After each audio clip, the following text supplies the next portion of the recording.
For Venstre har en af vores mærkesager altid været at skulle betale sig arbejde. I dag er der 800.000 voksne mennesker, der er på offentlig forsørgelse. Det koster i alt 170 milliarder kroner. Det er som vi bruger på folkeskole, sundhedsvæsen, politi og domstol og brandvæsen til sammen. Derfor vil Venstre sætte et loft over kontanthjælpen og bruge pengene på skattelettelser i bunden.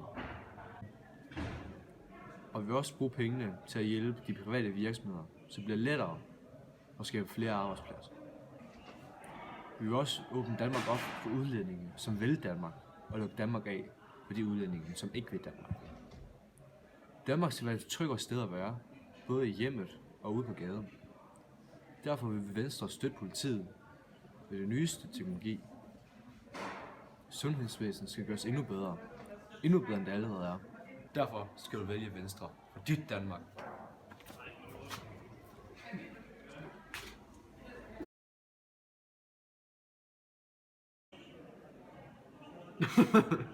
Fuck Venstre.